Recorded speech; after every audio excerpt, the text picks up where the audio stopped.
Kobaran api dan asap tebal masih terlihat di TPA Jatiwaringin Kabupaten Tangerang, Banten. Rencananya pemadaman akan menggunakan helikopter karena titik api sulit dijangkau petugas damkar.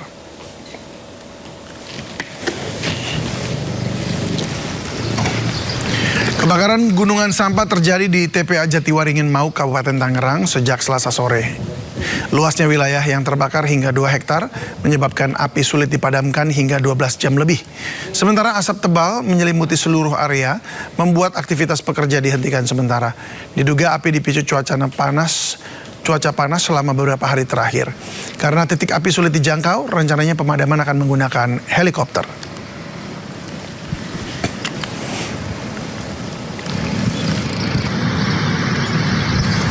Kita ke informasi lainnya, pemirsa. Atraksi menantang personil Polri meriahkan hari ulang tahun Bayangkara ke-80 di lapangan Brimob Cikeas, Kabupaten Bogor, Jawa Barat.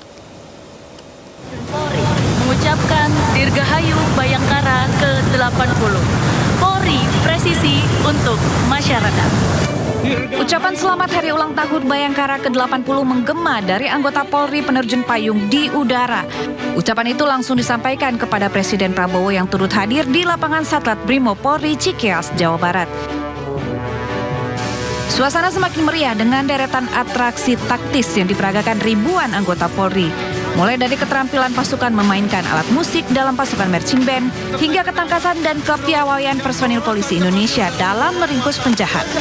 Musuh yang menyerang baik di darat, laut maupun udara dengan cepat dan tangkas ditekuk pasukan. Salah satu aksi penindakan penjahat yang paling menegangkan adalah ketika anggota polisi menerjang kuatnya hempasan angin, meluncur dengan seutas tali dari helikopter menuju ke kapal laut. Hari ulang tahun Bayangkara kali ini mengusung tema 80 tahun mengabdi Polri untuk masyarakat. Tema ini mengandung makna selama 8 dekade Polri telah melayani dan juga mengayomi masyarakat. Tim Liputan iNews melaporkan. Dalam pidatonya di peringatan Hari Bayangkara, Presiden Prabowo Subianto berpesan bahwa hukum tidak boleh menjadi sarana balas dendam politik maupun dipakai untuk melayani kepentingan kelompok manapun. Prabowo juga meminta seluruh anggota Polri menegakkan hukum secara adil tanpa tebang pilih. Hukum tidak boleh tajam ke bawah, tumpul ke atas.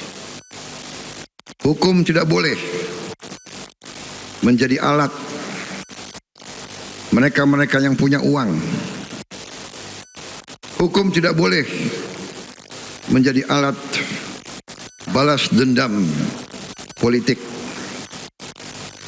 Hukum tidak boleh digunakan untuk kepentingan satu kelompok manapun. Tidak boleh ada kriminalisasi. Tidak boleh ada penyalahgunaan wewenang. Dan tidak boleh ada siapapun yang kebal terhadap hukum. Tim kuasa hukum Roy Suryo, tersangka tudingan ijazah palsu Joko Widodo, membawa 4 video dalam sidang lanjutan pra-peradilan di Pengadilan Negeri Jakarta Selatan. 4 video rekaman ini dijadikan materi dalam pemeriksaan saksi. Abdul Ghafur Sangaji, kuasa hukum Roy Suryo, merinci diantaranya video memperlihatkan petugas kepolisian Polda Metro Jaya masuk ke kamar pribadi Roy Suryo saat penangkapan di rumah Roy Suryo di Bintaro, Tangerang Selatan pada Jumat 19 Juni pagi. Kedua, perdebatan pihak keluarga dengan petugas. Dan ketiga, ada petugas membawa pemohon ke rutan Polda atau ke kantor Polda Metro Jaya.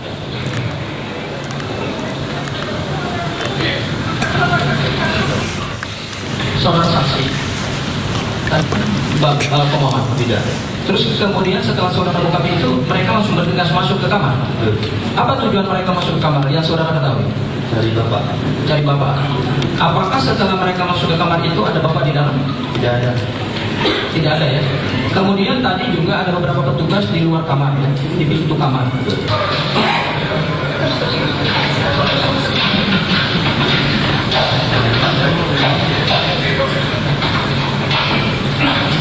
Ini nggak benar kita nanya.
itu saya selalu, mulai minggu itu saya selalu menanyakan kepada rumah, ada surat nggak?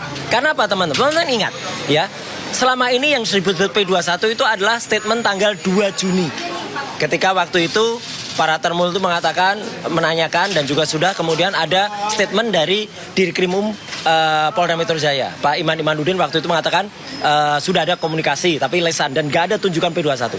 Maka kami waktu itu pun mempertanyakan mana P21-nya. Walhasil ternyata P21-nya itu sudah ditetapkan tanggal 30 April. Itu sebenarnya pertanyaan lagi. Karena berarti peristiwa yang terjadi kemarin itu pelimpahannya itu sudah P21 tambah lebih dari 14 hari.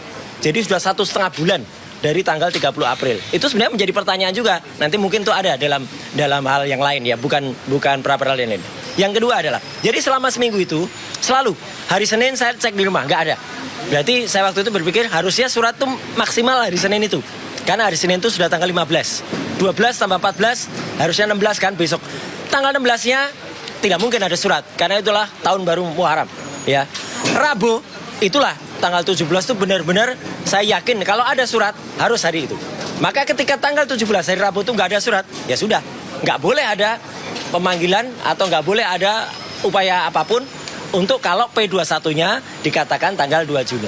Jadi makanya hari Kamisnya tanggal 18 saya keluar kota gitu dan nggak ada soal. Karena apa? Oh ya, hari Senin tanggal 16 itu saya melakukan wajib lapor. Dan ketika saya wajib lapor, saya sempat di situ ada banyak petugas. Dan saya sempat menanyakan, nih, kapan nih pelimpahan ini? Mereka senyum-senyum, mereka nggak ada yang menjawab.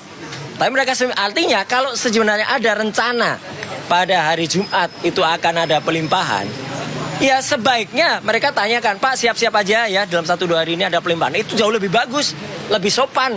Dan itu patut dan layak. Andai kata waktu itu akan dilakukan surat. Jadi faktanya sampai dengan Kamis tidak ada surat sama sekali. Sehingga ketika saya ke Bandung itu ya udah saya berangkat dengan tenang, nggak ada surat. Saya baru pulang dari Bandung jam 2 pagi. Dan pemirsa, di Bareskrim Polri juga ada unjuk rasa pada hari ini. Kami ajak Anda ke Bareskrim Polri untuk melihat unjuk rasa terkait pencabutan Undang-Undang Polri. Kita bergabung dengan rekan Amrina Rida yang sudah berada di markas Bareskrim Polri. Amrina, apa saja tuntutan dari para peserta aksi? Dan juga pemirsa, benar sekali bahwa hari ini Aliansi BEM UI melaksanakan aksi unjuk rasa simbolik begitu ya. Dan memang untuk aksi unjuk rasa simbolik ini pada awalnya direncanakan untuk dilaksanakan di depan gedung Mabes Polri. Namun kalau pantauan yang kami dapatkan tadi begitu untuk aksi yang dimulai sekira pada pukul 4 sore tadi ini tidak jadi dilaksanakan di depan gedung Mabes Polri dikarenakan dari para peserta Aliansi BEM UI tadi sempat dihadang oleh aparat kepolisian begitu ya, dan tidak diperbolehkan untuk melakukan aksi di depan Mabes Polri sehingga pada akhirnya mereka melakukan aksi di depan gedung ASEAN di Jalan Trunojoyo, Jakarta Selatan. Dan informasi yang kami dapatkan langsung dari Aliansi BEM UI tadi mereka menyatakan bahwa untuk aksi unjuk rasa simbolik yang dilakukan hari ini memang tepat dipilih bertepatan dengan hari ulang tahun Bayangkara ke-80 karena mereka melakukan aksi unjuk rasa simbolik sebagai salah satu bentuk kekecewaan mereka atas reformasi Polri yang hasilnya ataupun juga outputnya ini tidak sesuai dengan ekspektasi dari para mahasiswa. Tadi terdapat sejumlah tuntutan yang disampaikan oleh pihak peserta aksi unjuk rasa simbolik. Di antaranya tadi mereka meminta agar Undang-Undang Polri ini dicabut begitu ya. Lalu ada tuntutan yang kedua yakni mereka meminta agar kriminalisasi dan juga impunitas ini diberhentikan. Lalu mereka pun juga menuntut pihak aparat untuk tidak berkuasa di ruang-ruang sipil. Tentunya mereka berharap agar aksi ini didengar dan bisa diterapkan oleh pihak Polri. Sementara demikian kembali ke Anda, David. Baik, terima kasih Amrina atas laporannya. Selamat bertugas kembali.